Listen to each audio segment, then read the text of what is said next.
Brainwashing is one word that's used by experts to describe what the big data political consultancies like Cambridge Analytica do, leveraging swathes of personal data scooped up on social media, particularly Facebook. But what can we expect as the world of data mining and its offshoot artificial intelligence burgeons? Evgeny Morozov researches the political and social implications of technology. He's also the author of The Net Delusion, The Dark Side of Internet Freedom. I asked him earlier whether Cambridge Analytica might have to fold after this explosion of controversy. Well, I think it's quite likely that now that a lot of politicians on both sides of the Atlantic are beginning to look into how Cambridge Analytica became so powerful, they will actually take action. It's possible that it will fold. I'm not sure about its parent company, which is much bigger and has a lot of very powerful clients among Western governments and institutions like NATO, as far as I know. That is a big question. But yes, Cambridge Analytica itself might, in fact, need to be sacrificed in order for that bigger project to continue. And that bigger project, it isn't just that one parent company, is it? You've been making the point about a company called Palantir, for example. How many of these are there?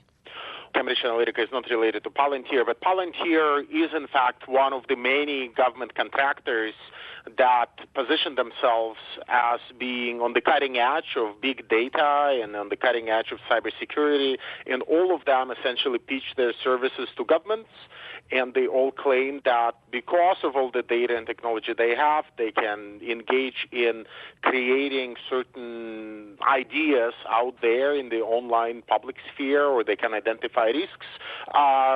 Their growth has been driven mostly by a lot of government money and government projects and government contracts that have been created over the last decade to influence public opinion of young people in the Middle East, to, for example, influence what a lot of young people in Eastern Europe think about Russia, to make sure that, elections go smoothly. So a lot of it is actually driven by government agencies and military agencies with agendas for winning hearts and minds. And it's not a surprise that we see more and more entrepreneurs entering this field, hoping to make money from essentially brainwashing.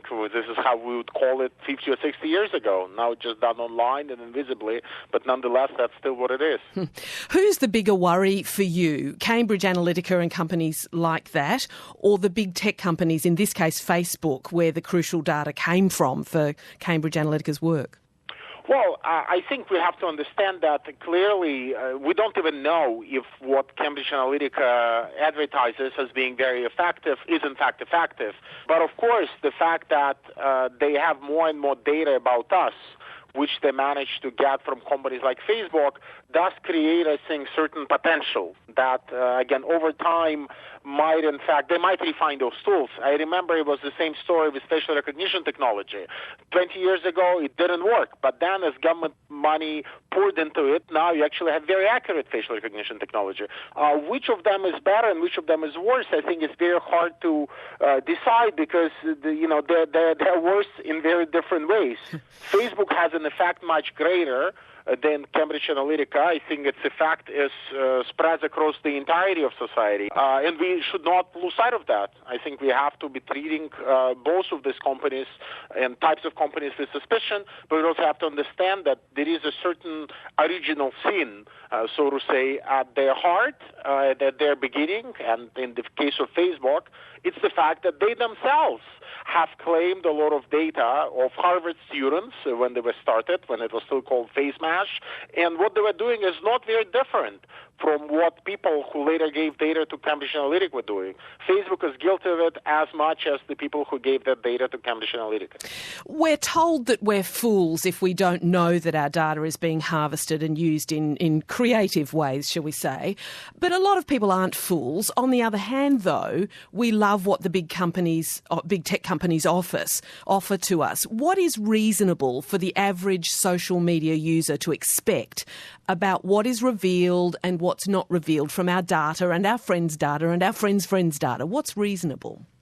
Well, I think at this point, I'm afraid to report that we are living in a digital casino of some kind, and it's very hard to have any expectations because you don't know how sustainable many of those business models are. We don't really know if the online advertising market will continue the way it has for the last decade. We don't know if Amazon or Google or Facebook will suddenly find more profitable lines of businesses than just selling goods to consumers. We have seen that all of them in the past decade or so have discovered that they have a lot of valuable infrastructure and services, including those of artificial intelligence.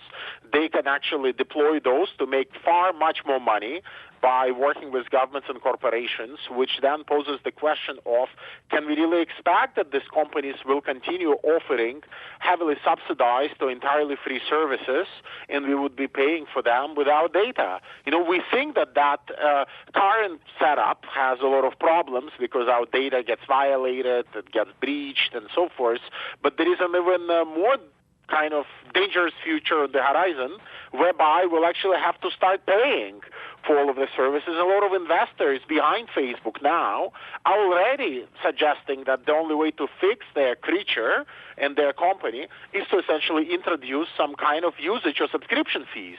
We have to understand that these companies are big economic players with pressures coming from the markets and from each other, coming from competition, and the future is not at all certain. And it's not at all certain that the online advertising will always be there to subsidize many of those services. Yevgeny Morozov, thank you very much for joining us. Sure, thanks for having me. Yevgeny Morozov researches the political and social implications of technology. His book, The Net Delusion, The Dark Side of Internet Freedom.